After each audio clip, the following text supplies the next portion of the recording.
Sí, por eso no veo la tele. The View. En este panel de expertas, a Whoopi Goldberg no se le ocurrió más que decir que ser mujer en Irán es como ser negro en Estados Unidos. Para una vez que les da por preocuparse por las mujeres iraníes, va Whoopi y abre su bocaza privilegiada. Porque Whoopi ya era millonaria antes de cobrar por expresarse libremente en la tele. No necesitaba un tutor patriarcal para comprar o vender mansiones y no la lapidaban por lucir sus rastas. Entonces, ¿por qué ese empeño en aparecer como víctima? ¿Se avergonzaba de haber logrado el sueño americano?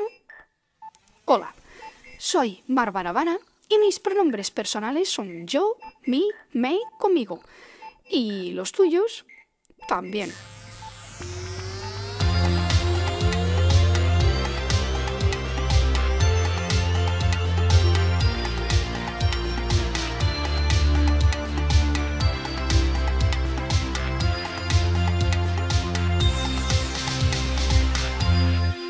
Parece que en el siglo XXI coleccionar opresiones te redimía de coleccionar zapatos o coches.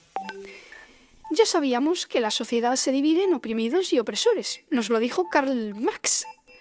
La lucha de clases se acabaría con la abolición de la propiedad privada, incluida la de Whoopi. Pero esto parecía una vuelta de tuerca al manifiesto comunista. Cuando el proletariado pasó a ser clase media, había que encontrar otro ente opresor, otro u otros. Cuantos más, mejor. Y eso es lo que llamaron interseccionalidad. Sí, bueno, ¿quién tiene hambre? La interseccionalidad es un concepto que nos explica las diferentes opresiones que se pueden acumular en una misma persona especial. Además de la clase social, la raza, el género o la orientación sexual te encasillan o en el team oprimidos o en el team opresores. Por ejemplo, según este concepto, una mujer transracializada lo tiene 3 veces más difícil para acceder al sistema de salud que una hegemónica. A ver, el ginecólogo no te va a mirar la próstata, nena. Y por eso no va a ser xenófobo, que además, ¿racializados no somos todos? Una mujer con hijab puede ser doblemente discriminada en el mundo libre, no como en su país de origen. Allí solo es discriminada por sus cromosomas. Bueno, ¿y a quién se le ocurrió ese cóctel de opresiones? A Kimberly Crenshaw, profesora de la Universidad de California y experta en teoría crítica de la raza. A ver si os pensabais que iba a ser un ingeniero agrónomo. En el siglo XXI, la ideita se empezó a extender y los teóricos críticos de la raza y el género hacían sus talleres y publicaban sus fanzines. Amigas, aquí me tenéis. Yo te traigo Liberación en formato de revista revolucionaria.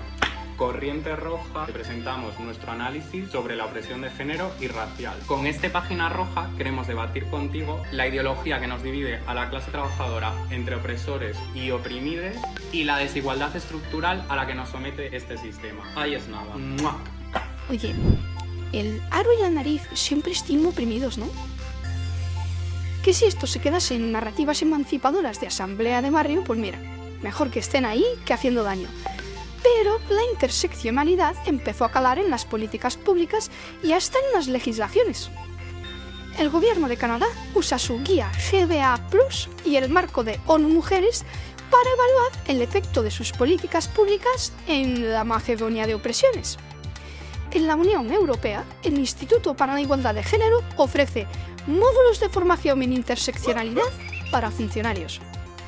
El manual ya se lo había hecho ONU Mujeres, con sus colorines y todo. Supongo que para funcionarios con déficit de atención. Y en la ley de España, acordaos de la discriminación positiva, que no deja de ser discriminación. Positiva, solo para el nuevo team opresores, antes conocido como team oprimidos. Y negativa para el resto, también llamado team opresores, que son los que no llevan aro a la nariz. Ya. Todo esto es un poco apartheid, pero no se hizo una tortilla sin romper un huevo. Y si no estamos mejor, ahí esperamos. Chicos, tengo que deciros algo. Esto del canal de animación es mucho trabajo y no veo que crezca como pensaba. Creo que voy a crear la plataforma de pelirrojas invisibilizadas por el algoritmo. Es que ya está bien. Y si cae una subvencioncita, pues igual cierro el canal y me dedico a hacer talleres, que para eso no hay que madrugar, y 1000 veces más sostenible. Que si no estamos mejor, no es progreso. ¡Hala! Hasta pronto. Aquí. Yo quiero ser mujer. ¿Qué? Quiero ser una mujer. ¿Por qué quieres ser Loretta, Stan? Porque quiero tener hijos. Los hombres también tienen derecho a tener hijos si quieren. Pero tú no puedes parir, no me oprimas. No es que te oprima, Stan, es que no tienes matriz. ¿Dónde vas a gestar el feto? ¿Lo vas a meter en un baúl? Lucharemos contra el opresor por tu derecho a parir hijos, hermano. Digo, hermana. ¿Y eso de qué sirve? Es un símbolo de nuestra lucha contra la opresión.